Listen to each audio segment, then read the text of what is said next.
you're saying you like how I wear my vision? You certainly have an eye for a priceless treasure. Well then, I bet you'd like to pet it. Heat oil on a medium-high flame in a pot. Add the tofu and reduce the heat to a low flame. Cook until golden brown, take it out, then serve piping hot. There you have it, fried tofu. There's nothing more delicious in this world.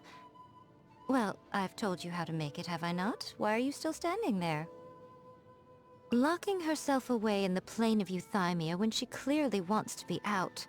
It's just willful self-torture, really.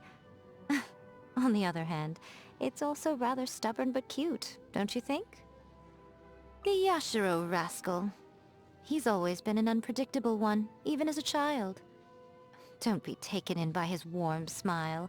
There's no knowing what devious scheme might be brewing inside his head. It's really quite maddening. What do you mean, sly as a fox? If you're trying to insinuate that he and I are anything alike, you are sorely mistaken. I'm very fond indeed of the Yashiro Commission girl. She adroitly handles every matter that comes before her. Unfortunately, it's often thankless work. Pity. Were she not a member of the Kamisato clan, I would have long since snatched her up for the Yae publishing house. Not the sharpest Tengu in the forest. She certainly didn't inherit the brilliant mind of Daddy Tengu, that's for sure.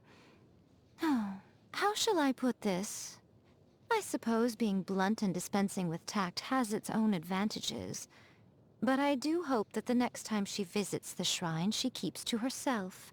I've got better things to do than answer her incessant questions about A. Naganohara fireworks are well worth the wait every year. Word is that she caused quite an uproar among the Tenryo Commission recently by setting off fireworks all over the place.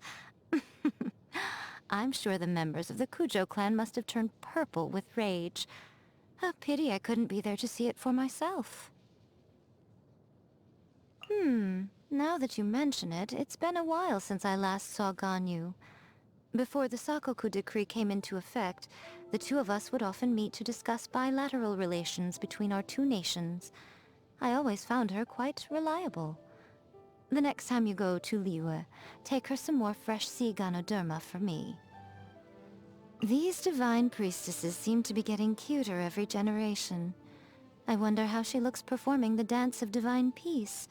Perhaps even little schools of fish swish around her while she spins. If she's ever looking for a more experienced head shrine maiden to learn from, I'd be quite happy to share a few tips with her. As long as she asked me nicely, of course. I thought it was a disaster waiting to happen at the time, but she insisted that she wasn't going to lift a finger against the object of her own creation. Had I known how things would unfold, I would have simply disposed of it without her knowing. What about now? Well, we're no longer waiting for the disaster to happen, are we? Ah, the oddball Oni. I hear that he's been quite a pain for the Kujou clan. The Tenryo Commission wanted to remove his messages on the bulletin board, claiming that they were harmful to public order. I made quite sure they stayed put. He's an entertaining character.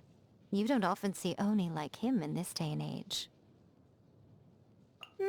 He certainly has a beautiful tail, although mine's a little softer. Ah yes, the little ninja child.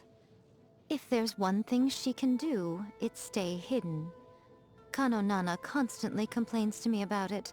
Apparently, she now spends so much of her time searching for Sayu that she barely has any time to read anymore.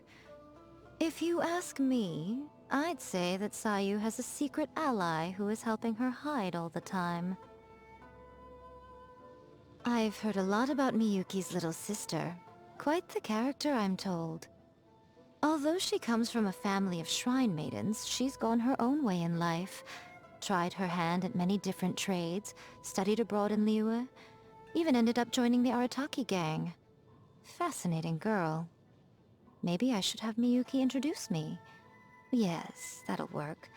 Miyuki wouldn't dream of refusing my request. I decided to found Yae Publishing House simply because I wished to read more interesting light novels, that's all.